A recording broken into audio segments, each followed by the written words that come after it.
دوای ئەو گۆشەگیرەی کە 8 ساڵی خایان لەسەر بەڕێزە جانانەی میرانی، ئەگەر بە وردی تەماشایەکی دۆخی سیاسی و کۆی گشتی دۆخی ئابووری و هەموو ئەوانەی تری تورکیا بکەین، هەست دەکەین کە بەهۆی هەرەسێنانی پرسی چارەسەری سیاسی و دیموکراسی و ئاشتیانە لە تورکیایە لەسەر دەستی ئەکەپەیە بەگشتی و لەسەر دەستی ئەردۆغانە بە تایبەتی، تورکیا بە ڕستێک لە قەیران و تەنگژە و ململانی و بەریەکەوتنی ناسروشتی و نائاساییە تێپەڕیوە، چ لەسەر ئاستی ناوخۆ، چ لەسەر ئاستی هەرێمایەتی و چ لەسەر ئاستی جیهانێکەشی. لەسەر ئاستی ناوخۆ ئەگە دیقە دەبین تەمەشاکەین کە لە دوو شێوازی جیاوازە، یەکەمیان دروستکردنی هەموو ئەو دەلاقانەی کە لە ڕووی کۆمەڵایەتیوانێت لە دوای ڕووداوی ئەوەی کە پێیانە کودەتا سیناریۆیەکەی کودەتای سەربازی و ئەمە ینی هەڵوەرینێکی پێکاتەی کۆمەڵایەتی تورکی لێکەوتوتەوە و گۆڕەپانی سیاسی تورکی دابەش کردو بە چەند کاروکاردانەوەیەکی جیاوازە لەبارەی پرسی حکومڕانیەوەنە لە تورکیایە و لە هەمان کاتیشە دوای ئەو لەشکرکێشەی کە بۆ داگیرکاری عەفرینەی کات و با بڵێن هەروەها ئەو شکستەی کە لەسەر ئەساسی هەڵبژاردننی دوایین بۆ شارەوانەکان بەر ئەکەپە ئەکەوێ و ئەو دەڕمانە ئابووری کە دۆخی ئابووری تورکیا بەخۆیەوە ئابینێت و مشمەناگەمان لەیەکە لە چه ئاستێکایە و هەروەها ئەو هەرەسهێنانە لەسەر و هەموو ئەم قەیرانانەوانەیە کە لەسەر دەستی ئەکەپەیە بەرقەرار بۆ لە تورکیایە و لەسەر و هەموو ئەمانەشەوانەیە ئەو هەرەسهێنانەی کە بۆ پرۆسەی ئاشتی و پرسی چارەسەری دیموکراسی بۆ مەسەلەی پرسی کورد شکست دەخوات. ئەمە لەسەر ئاستی ناوخۆ. لەسەر ئاستی هەرێمایەتیش ئەگەر دیقەت بین دەرگیربوونێکەیە لەگەڵ بە هەرێمایەتیکردنی پرسی کورد لەلایەن استراتیژی تورکیەوە لە دەرەوەی گەڕانەوە بۆ پرسی چارەسەری سیاسی دیموکراسی. ئەمەش شکستێکی ترە چونکە تاکو ئێستا بە هیچ ئەنجامێکی خۆی نەگەیشتووە. لە هەمان کاتیشا لەسەر ئاستە جیهانەکەی ئەگە دیقەتی بێ باوەیەکی زۆرە لە سایەی مەسەلەی دەستی وەردانی بۆ سووریا، دەستی وەردانی بۆ عێراق و ئەو بەریەکەوتنانەی کە هەیەی لەگەڵ ئەمریکایە لەسەر پرسی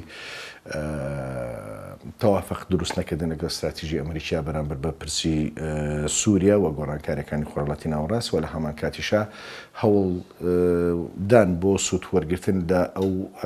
جیاوازەی کە لە تێڕوانینی استراتیژی ئەمریکا و ڕووسەکانە هەیە وە قۆستەوەی بۆ کڕینی ڕۆکێتی S-400 و هەموو ئەمانەوە دوجار نیگەرانەکانی ئەمریکا لەوەی کە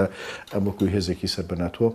ناتوانێت تەوافق لەگەڵ استراتیژیەتی ناتۆیە بکە لە مەنتیقەکەیە و ئەو گوشارانەی کە لە سەرەتی بۆ ئەوەی کە حتمیەتێکی تەوافقی استراتیژی دروستکە بەرامبەر بە پرسی ئەو گۆڕانکاریانی کە لە سووریایە بە دیاریکراوی هەیە و لە بەرامبەر بە عێراقیشا بە جۆرێک لە جۆرەکان.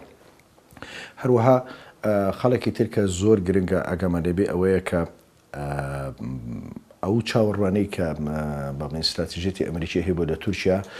زۆر لە خوارە و ئاستەوەیە کە استراتیژیەتی ئەمریکی هەیە بۆ لە تورکیا. هەموو ئەمانە بەڵێن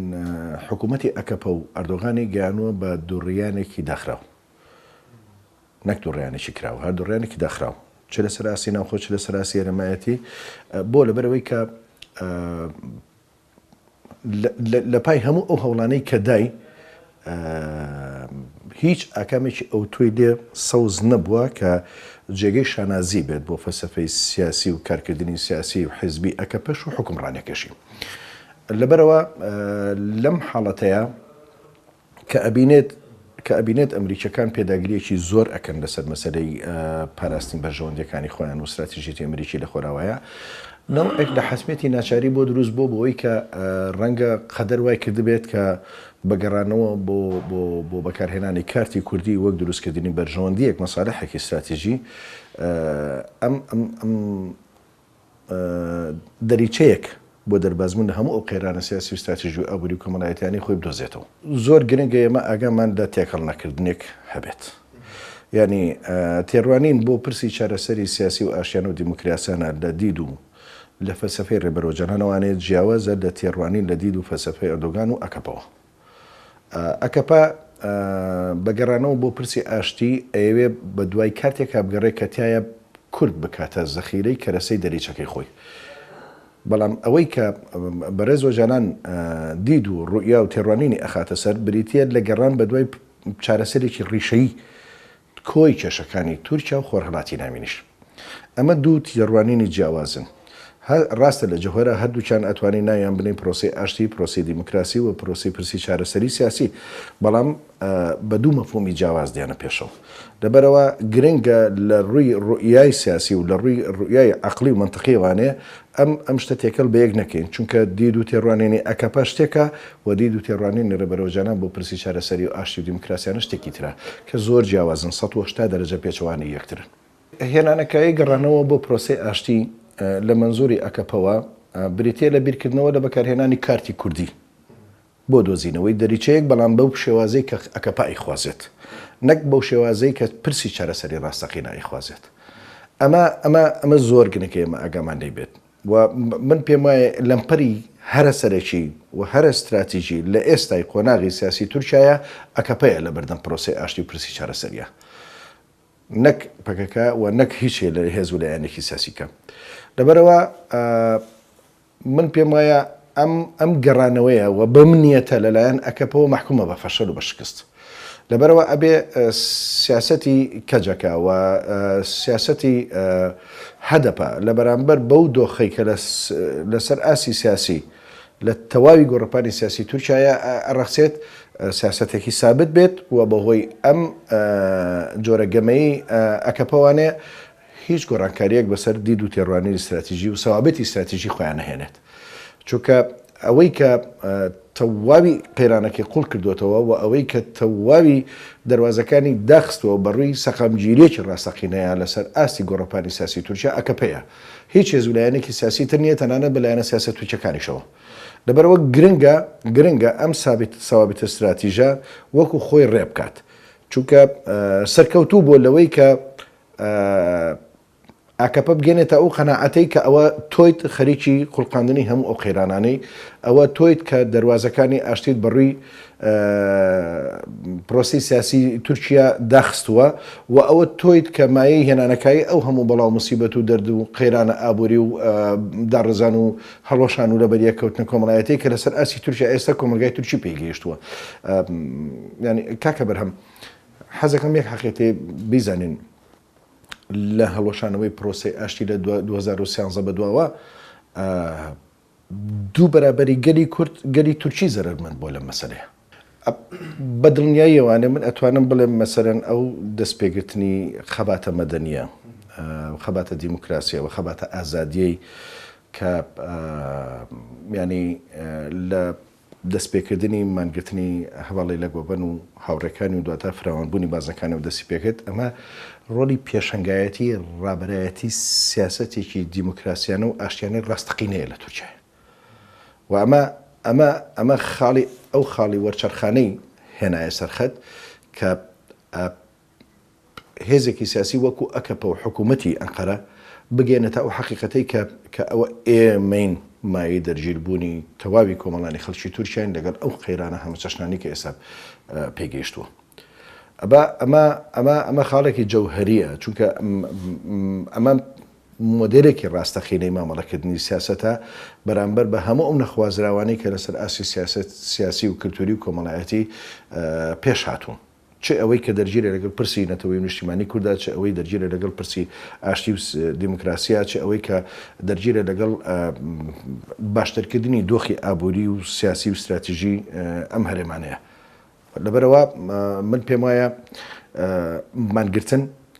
پێشنگایەتی ڕێبرایەتی سیاسەتێکی ڕاستەقینەی ئاشتی و دیموکراسیانە ئەکات و ئەو هەواڵانەی کە مانگرتنیان دەزاوەتێ ئەوان خاوەندارەتی ڕاستەقینە لەو پرۆسەیەکە. ئەم ڕێبەرایەتێکی ڕاستەقینەیە، ڕێبەرایەتێکی خۆڕسکی خەباتی سیاسی و مەدەنیە، لەبەرەوە داینەمۆی سەرخستنەکانی دووشتە. یەکەمیان ئەوەیە کە کۆدەنگیەکی نەتەوەی و نیشتیمانی لە پشتی ئەم پێشنگایەتی و ڕێبەرایەتیوانە ڕێک بخرێ و سەر ڕێ بخرێ. دووەمیان ئەوەیە کە لەسەر ئاستی گۆڕەپانی سیاسی تورکیا پەل بە هاوێژدێت بۆ پێکەنانی کۆبەندیەکی سیاسی دش بەو سیاسەتە ناڕەوا و نەخوازاوانەی کە ئەکەپە و ئەردۆغان پێڕەویەکەن بەرامبەر بە دۆخی گشتی تورکیا بەگشتی و دۆخی پرسی چارەسەری دیموکراسیش بەرامبەر بە کورد بەتایبێت بەرەوەی کە دۆخی سیاسی باشوور بەعام دۆخێکی نەخوازراوی سیاسیە لە پەیوەست بە پرسی ڕاستەقینێنێتەوەی نیشتیمانی کوردە بۆ لەبەرەوەی کە ئەو پارەدایمەی لە ڕووی سیاسیوانێ مامەڵە لەگەڵ دۆخی هەرێمی کوردستانە ئەکا پارەدایمێکی نەریتیە وەلەناو ئەم پارەدایمە نەریتیە جۆرێک دابەشبوون هەیە بەسەر ئەو استراتیژە هەرێمایەتیانەی کە ئەگوزارێتە ناوچەکەیە ئەمە وای کردووە کە ئەم هێزە ناتوانێت بە شێوەیەکی نۆرمال خۆی جەم و جۆر کات بۆ ئەوەی کە خاوەندارەتی یاخود نەک خاوەندارەتی حتا تەنانەت پشتیوانی لە هەموو ئەو دەنگۆیانە بکات کە ئەچێتە خزمەت پرسی چارەسەریەکی ڕاستەقینەی دەتەوەی و نیشتیمانی کوردەوە لەبەرەوە عادەتەن ئەبینین کە بەردەوام ئەو زمینە سیاسێکە لە باشوورایە لە دواوەی هەموو ئەو کەسانەوە دێت کە ئەگەر خولیایەکیان هەبێ بۆ کۆبوونەوە لە دەوری ئەم ڕێبەرایەتیە ئەمەش بریتە لە ئەوەی کە زۆرێک لەم هێزە سیاسیانەی باشوور نەیانتوانیوە خۆیان بتەکێنن لەو هەژمونگەرایە استراتیژیای هەرێمایەتی کە دەوڵەتانی داگیرکرد بەسەر دۆخی تەواوی پارچەکانی کوردستانە هەیەە